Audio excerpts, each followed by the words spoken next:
Welcome, everyone. I'm Kate McKenzie, and I'm the co-founder and current director of Story and Culture at Secret 3K. Hello, everyone. I'm Hira Faruqi, and I'm the Toronto Race Director for the Secret 3K this year. Thank you for joining us today. If you have any questions for our special guest today, I encourage you to post it in the comments, and we'll get to it as soon as possible. If you haven't signed up yet for Secret 3K, it is not too late, okay? So we encourage you to do so. Join us as we're running, walking, and working together for equality during this week of International Women's Day. We would love to have you join us. So you can learn more at secret3k.com and by visiting the link that I am posting up just there below. Awesome. And each year, the Secret 3K partners with charities that support education and athletic opportunities for women and girls. This year, one of the charity organizations we will be supporting is the Afghan Sports Trust, a charity which helps grassroots groups and clubs to provide opportunity through sport for young people in Afghanistan. This year, $1 from every person who registered will go towards the Afghan Sports Trust, as well as donations made through our registration. So if you are participating today, you are helping the Afghan Sports Trust. So speaking of the Afghan Sports Trust, I would like to introduce you to James Bingham. James is the chair of the Afghan Sports Trust, and he was the Marathon of Afghanistan race director from 2015 to 2019, which is how I had the pleasure of meeting him. I'm actually wearing my Marathon of Afghanistan jacket today. He's been responsible for introducing stand-up paddle boards to Afghanistan with local organizations. He's a keen adventurer. He first traveled to the country in 2010 to climb Noshak, Afghanistan's highest mountain.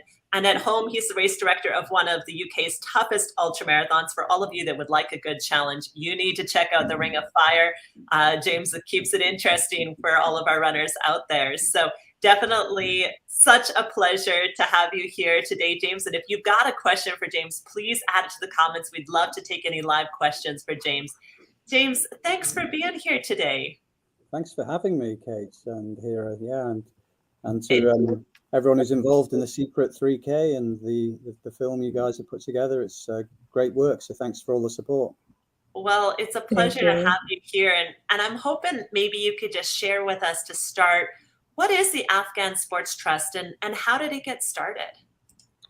Yeah, I mean, Hira touched on it, the kind of stuff we're doing, but it came about really, my initial work in Afghanistan was linked to the marathon, and that went on for a good number of years. And really following that, we knew that there was a need really for support, not just for the marathon itself, but we were starting to find there were many kind of grassroots sports clubs in Afghanistan where they needed, a bit of a leg up. They needed a bit of financial support. They needed help to kind of get their constitution kind of formed properly. They might need to, some help getting a bank account set up. So it's a UK registered charity, which is set up with the help of a small group of great trustees who bring a lot to the table as well.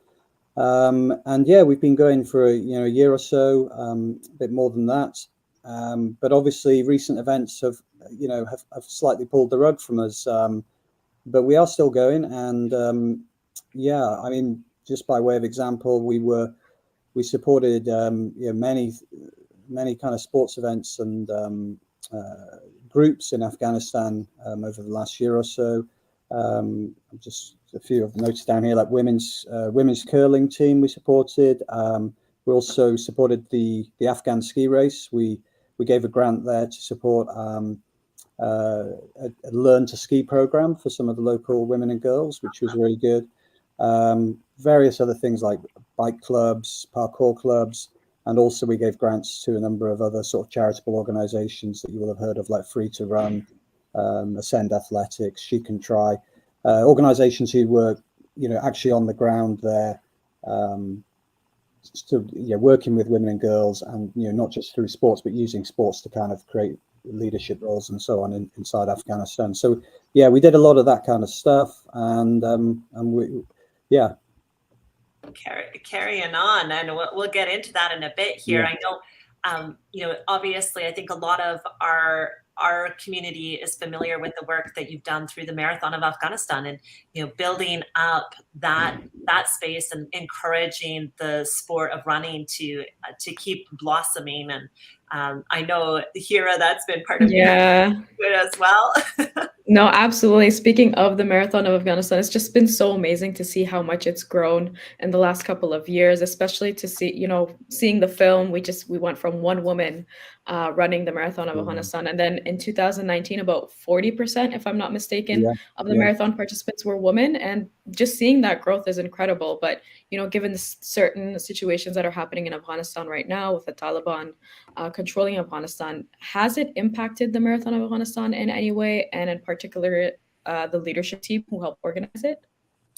Yeah, it's a good question. I mean, it was going so well. From the first one where there was around 100 people running, and we just had, Zainab, the one Afghan woman running the race. And over the years, it was growing. There were people coming from all sorts of different provinces within Afghanistan. There were many people, internationals, coming to take part. And as you say, we were getting to almost 50-50 on the split, which was incredible. We had hundreds and hundreds of Afghan women and girls running. I mean, it doesn't seem like a big deal, perhaps, here in the UK or in Canada or in the West, but this was the first, mixed gender sports event in Afghanistan's history, as far as we're aware. It's the first marathon. So it was a real kind of watershed moment. And over the years, we were seeing other events it was a catalyst, I suppose, and other events were starting to form. Other races were happening. Other sports events were taking place on a mixed gender basis as well.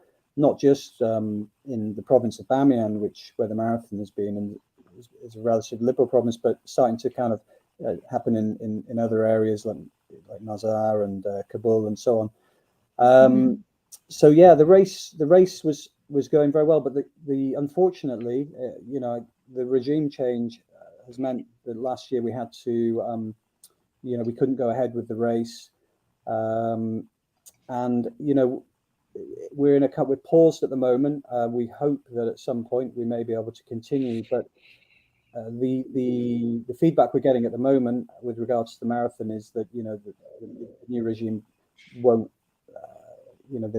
allow women to take part, and that's always been really important to us as organisers. So we will see. I mean, there's a lot been happening over the last few months. I think people are trying to find, we've been waiting for the dust to settle, and obviously there's been a more acute humanitarian crisis in Afghanistan, which I think has deserved the most attention at the moment, perhaps rather than sports, when people are hungry and displaced and so on. So we really hope it will continue in the future at some point, but obviously we can only influence that decision so much. No, absolutely. A little bit more too, James. I think some of our community would be familiar with and know some of the organizers that were involved in the event, especially I think of Ghoul, who is featured in the Secret Marathon film that many of our community has seen. Yeah. What's happened for those folks? Can you tell us a little bit more about what was the impact for them when the Taliban came into control? Yeah, I mean, luckily for them, they've managed to get out of Afghanistan. That's something they wanted to do. They felt because of the work they were doing, how close they were to the internationals, and because many of these, like the race, stood for things that perhaps weren't aligned with the Taliban views, they were obviously at risk. So they have been evacuated on the whole, most of the people. Certainly the key leadership team of the local leadership team of the marathon are all out, like girls in New Zealand now, Ali Shah and Sajed are in Germany, Zainab's over in the US. So there's we're in touch with them. They're all fine, and they're trying to, it's difficult for them. They've left with very little, and they're often moving into new countries where they have to learn new languages. They have to start again, really. So we are in touch with them, and it's not just with the marathon, it's also like this with many of the sports clubs that we were helping. Many of them have been disrupted. Many of the people are scattered. They're either outside Afghanistan, sometimes in countries which are giving them pretty good support, but not always. Sometimes they may be have just managed to get across the border to Pakistan or something like that, where there's not so much support. And unfortunately, some not so much from the marathon, but I know from some of the sports clubs we were working with, some of those people are still within Afghanistan, but are moving around quite a lot. They're still living in quite a lot of fear at times, and they still, there's stuff in the media just this week that local commanders and stuff are looking for certain people. So I definitely know some people who are still fearful to kind of go about their normal lives in Afghanistan because of the stuff they've been doing previously, which must be awful after all this time. It's just mind-boggling, because here are people trying to do something so good, creating an athletic event in their community, something that here in North America, or over for you in Europe there, James, is something that we would be celebrated for in our communities. And to think that, I know, it's hard to fathom. It's really, really hard to fathom. Absolutely. But that's the reality, unfortunately. So, yeah, sorry. Oh, and I was just going to ask you, given all these changes that are happening right now, how will money raised this year from the Secret 3K be used by the Afghan Sports Trust? What are some of the things you are able to do right now? Yeah, it's a great question. So we'd kind of paused a bit with Afghanistan because a lot of the people we're working with, like I mentioned, had all been disrupted. But we certainly want to continue support into Afghanistan because that's where we feel the need is greatest. And we have recently had an application through from some people who run a kind of community sports team in a province where their local football club, for example, had been totally destroyed, along with quite a lot of the school buildings, unfortunately, nearby, just in the battle between the Afghan army and the Taliban. So they were really struggling to, there's real economic hardship in Afghanistan at the moment. There's little money in many of these provinces. So they reached out to us for a grant. And yeah, the trustees met just this week, actually, and we're likely to make a grant to them to kind of restore their football pitch. It all needs replan, returfing, and seeding, and new goalposts, and new football kit for the team, and so on. So it's really great that we can still offer some support like that, and I'm hoping that as the dust settles, we'll see more of this. There'll be new clubs forming, I'm sure, in the future, and we'll be there to support them. And it'd be lovely to see an exchange of sports clubs, but obviously that's female-led stuff. But we have to be realistic at the moment. But that's something I'd love to see happening, but it is difficult at the moment. Other than that, we're looking to the people who've been kind of scattered around the globe. Often they're in new countries, they don't know so many people. So we're trying to introduce them to sports clubs where they are. So if they were into rock climbing or whatever, we're reaching, like in Germany, we've recently reached out in Berlin to a local climbing wall there, and they're supporting a number of the girls there with free passes for a year or so on the climbing wall with instruction and all this kind of stuff. And equally in Milan, we've managed to get some of the guys who were displaced there into local running clubs, and hopefully just a few bit of red tape to get through, but hopefully a few places in the forthcoming Milan Marathon. So we're doing stuff like this, and we can also issue micro grants to these people if they've got equipment needs, or if they need club membership, this kind of stuff. And it's not just about sports; it's about giving them a bit of support in the local community that they've moved into, because as soon as they join a sports club, they meet local people. There's networking there, there's friendship, there's potential opportunities with work and all sorts of other things, and learning the language. So we really see that as a useful thing that we can be doing at this period when the activity in Afghanistan's kind of dropped down a bit. So certainly the money will be very useful for all of these things. Thank you. Absolutely. And I mean, Yeah. that resettlement is so key, like you're saying. I mean, I think many of us meet our good friends, participating in sports clubs or, participating in running clubs or whichever, right? And so Yeah. it's a great way. I know it's what I've done when I've moved to a new city. And so I am really pleased to hear that the Afghan Sports Trust is, using sport as a way to help folks be able to, gain a bit of a sense of a community, between countries, right? Yeah, absolutely. Especially like my parents and myself, I am Afghan and we resettled here as well. And a lot of people don't realize that, the resettlement part of for Afghans and just refugees in general is so huge to make sure that they grow within the new place that they are settled in now. And it's great to see that it's not just focusing on Afghans who are in Afghanistan right now, but resettling Afghan refugees as well. And especially through sport, something that they held so dearly with themselves within the country that they're escaping from. So it's great to hear that. And you might have already answered this question, but I did want to maybe go a little bit more in depth in terms of what impact will the money raised have and how does it make a difference in the lives of these people?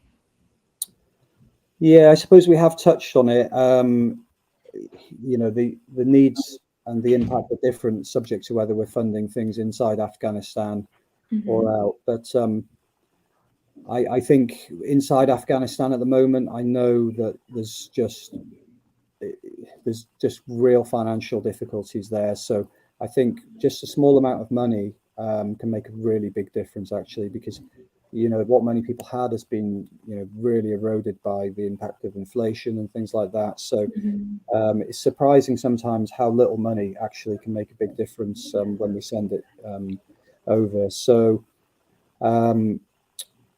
so just take that example I gave with the football pitch. To be able to bring back a football pitch which has been destroyed through the conflict, to give those guys hopefully a safe place where they can play their football again, hopefully some girls as well, but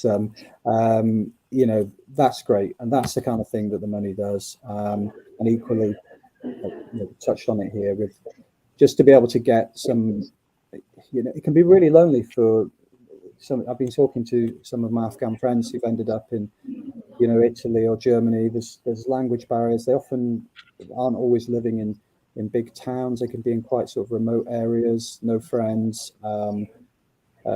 It can take time for the paperwork to come through, so they can't access employment or education straight away. So it's really quite a difficult time, and I think to be able to kind of get them into some sports clubs, to get them integrated a bit, just because I think sometimes I think if we can do some of that, I think it's sowing a seed for them, hopefully, in the new area. So I think that's I think that's the kind of thing we're talking about here, which I think really does make a difference. Absolutely. Yeah, no, it does make a difference, right? And I think even just being able to see that your sports pitch is restored is a bit of a sign of hope as well, right? A sign that, maybe things could move forward, and, and that there can be a bit of some of that normalcy return to life, right? I think that's so huge. I know, from the beginning, the Secret 3K, we really tried to stay true to our values of promoting gender equality, active living, and creating these safe and inclusive events that are accessible and sustainable. And I guess my final question to you, James, is, why do events like the Secret 3K matter to you? I know you have spent so much of your life building these kinds of events and doing a lot of like-minded things. Tell me a little bit about that. Why do these things matter to you? Yeah, it's I think we have to go back to the start, really, when we put the marathon together. I definitely remember some voices saying it probably wouldn't be possible to have women taking part, and I wasn't really that receptive to that. Thank goodness. I didn't really want to do it if we couldn't have women and girls taking part. It just So I'm so pleased that the governor at the time in Bamiyan was able to be a bit open-minded. I know in many provinces it just wouldn't have happened. And to see that develop,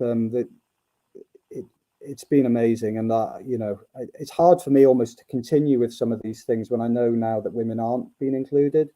You know, I have to think, certainly with the marathon, I don't think that for us there's much appetite to continue it if women can't take part. That's what, you know, we certainly didn't run it last year because of that.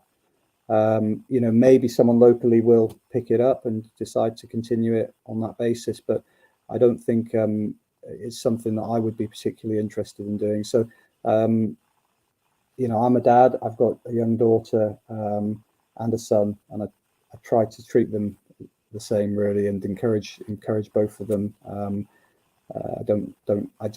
And I know so many Afghan women and girls now who over the years have been taking part in all of these sports clubs, and you know, they absolutely loved it. You know, to us a marathon, you know, but for those guys, it's, you know, it was sometimes the best day of their entire life. You know, that's how much it meant to them. And to have that, and also, you know, even more importantly, like education and things taken away from them just like that, it's terrible, really. So yeah, I mean, we'll continue doing our bit as best we can, and you know, hopefully with time, attitudes will soften a bit, and they will see the sense of you know, having women taking part is no threat, and it's actually, you know, it's a great thing. I couldn't agree more, and I'm glad that you're continuing on with this work. James, thank you so much for joining us today. It's a real pleasure to have you here. Thank you for having me, and thanks. I don't know how many people are watching this, but thank you. If you're there, thank you very much for supporting all the work that's been done here. It is important, and it does make a difference to some people. So thank you. Absolutely. And thank you. Thank you once again, James, and thank you to everyone watching. If you haven't signed for the Secret 3K yet, make sure you do that at secret3k.com. Grab yours. It's too late. The rest of the day is still there, and we can do 3K, a quick 3K walk or run. And make sure you tag us on social media. So. Absolutely. And I'll just mention too that if you're interested in making a direct donation to the Afghan Sports Trust, if you'd like to learn more, please use the link that is just below here on the screen to learn more about them. And I would encourage you as well, this year they hosted a virtual run. So stay tuned for other events that they're hosting that allow us to support this amazing community. I wish everyone a great run and walk this week and today. And I hope you have a wonderful International Women's Day. Thank you, everyone. Thank you.